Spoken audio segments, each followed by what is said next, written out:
Hello guys, तो कैसे हैं आप सब? आई होप अच्छे होंगे। तो स्वागत है आपका एक और न्यू वीडियो है। पिछली वीडियो में अपन ने 4.2 कंप्लीट कर दी थी, उसके टोटल क्वेश्चन कर लिए थे। तो आज इस वीडियो में अपन स्टार्ट करने जा रहे हैं 4.3। ये कि आपकी 4 चैप्टर की लास्ट एक्सरसाइज होगी। ठीक है, तो 4.3 स्टार्ट करने जा रहे हैं। तो आज अपन उसको क्या करें, बेसिक।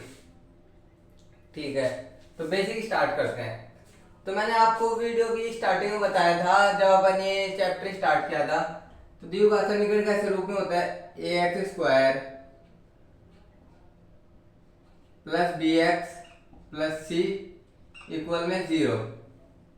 ये क्या होता है, द्विघात समीकरण का एक तो मानक रूप भी इसे बोलते हैं, और ये क्या होते हैं, द्विघात समीकरण, जहां ए बी सी ये क्या है, पूर्णांक है। ओके, ए बी सी क्या है, पूर्णांक। अब देखो इससे एक्स स्क्वायर का गुणांक कौन सा है,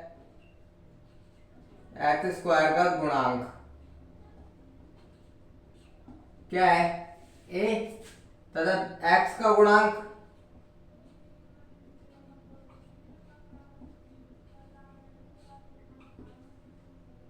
बी, अचर पद, यानी जिसके साथ कोई भी चर नहीं हो, अचर पद।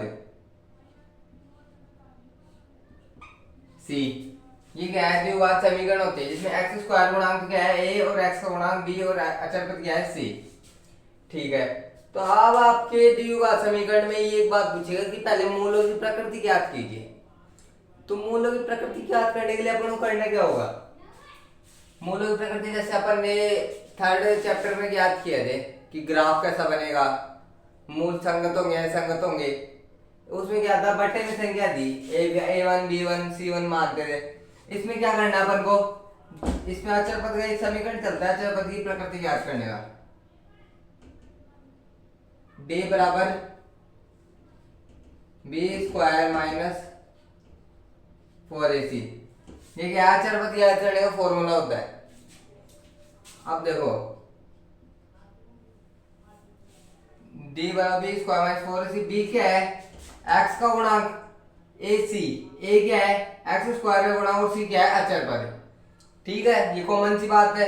ये अपने काम है मूलों की प्रकृति याद करने में। अब एक और कई क्वेश्चन में बोलेगा, एक द्विघात समीकरण दे देगा, उसके मूलों की प्रकृति याद कीजिए कैसी होगी, और ये इससे अपन ये भी जांच कर सकते हैं उसके आंसर आएंगे भी या नहीं भी आएंगे।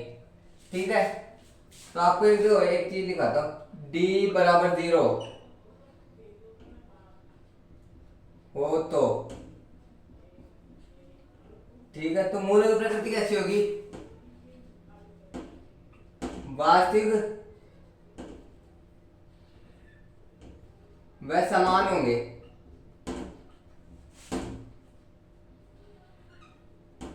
समान होंगे। ओके, तो वास्तविक समान होंगे, डी की वैल्यू 0 आ गई तो, और अगर डी की वैल्यू 0 से बड़ी आ गई तो हो तो मूल क्या होंगे, वास्तविक व भिन्न भिन्न। अब देखो, कभी भी किसी चीज का आप मूल ज्ञात करोगे तो अल्फा बीटा, मैंने ऐसा पढ़ने ऐसे दो 2.1 में सवाल किए थे, दो आते हैं, एक्स की वैल्यू कितनी आती है, 2, जिसमें से अगर डी बराबर 0 हुआ, इसका मान 0 हुआ, समीकरण के इसको सॉल्व करेंगे, समीकरण के मान को रख के डी बराबर 0 आ गई तो क्या हो गए, मूल समान होंगे, यानी एक्स की वैल्यू क्या आएगी, सेम आएगी।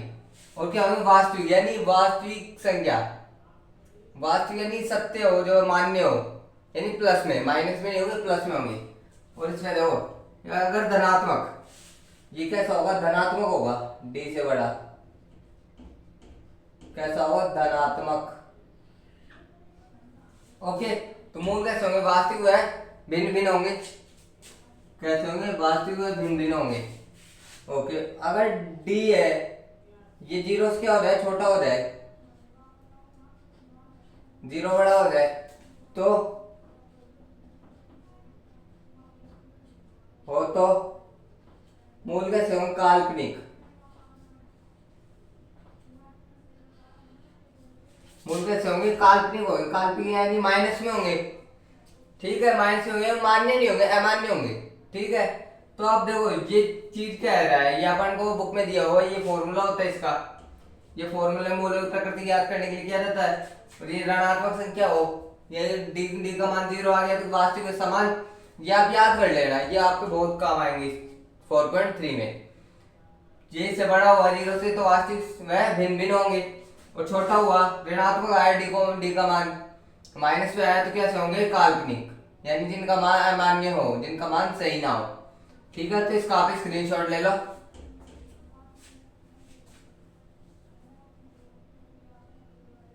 तो इसका स्क्रीनशॉट ले लिया होगा, तो देखो चलो इसको रहने देते हैं, यहीं पे इधर करते हैं। अब देखो ये चेक करते हैं अपन कोई भी समीकरण, जैसे मैंने उठा लिया x² प्लस 2x प्लस 1। अब देखो इसका चेक करते हैं, d बराबर ये एग्जाम्पल, b का मान क्या है 2 का क्या है स्क्वायर माइनस 4, a की वैल्यू कितनी है 1 और c की वैल्यू क्या है 1, ठीक है।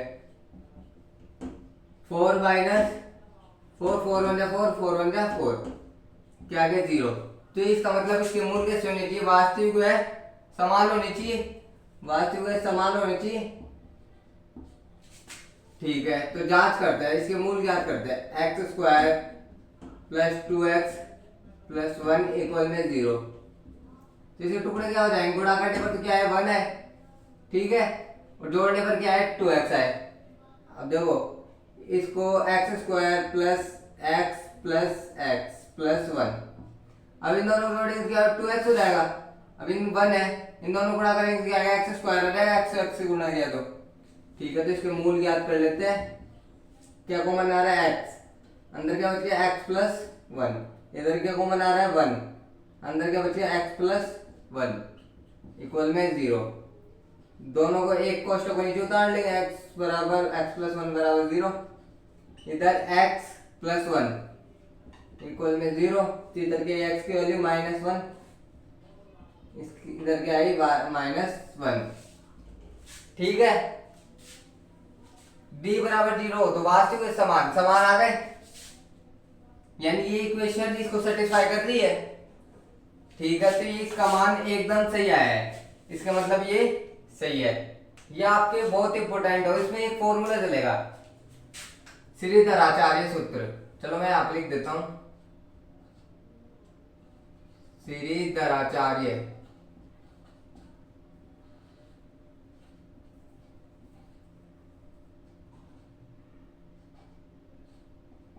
क्या आएगा, -b plus minus √b² minus 4ac पूरे के अपॉन में अपॉन 2a। ये आपको फॉर्मूला चलेगा, इससे आप क्या करोगे, मूल ज्ञात करोगे। मूल ज्ञात करने की 3 विधियां चलती हैं, एक तो चलती है पूर्ण वर्ग, एक है श्रीधराचार्य सूत्र, और एक अपन पढ़ चुके गुणनफल विधि, गुणनखंड विधि, 3 विधियां चलती है।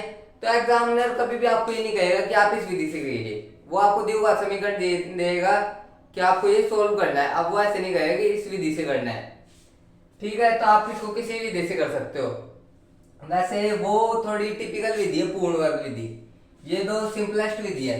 अगर किसी चीज के टुकड़े नहीं होते, जैसे सपोज इसके टुकड़े नहीं होते, तो अपन इस व्यवहार रख के कर सकते हैं, ये इजी भी रहेगा, ठीक है। इसके लिए कितनी विधियां चलती है, 3 विधियां। तो आप चाहोगे इसका भी स्क्रीनशॉट ले लो।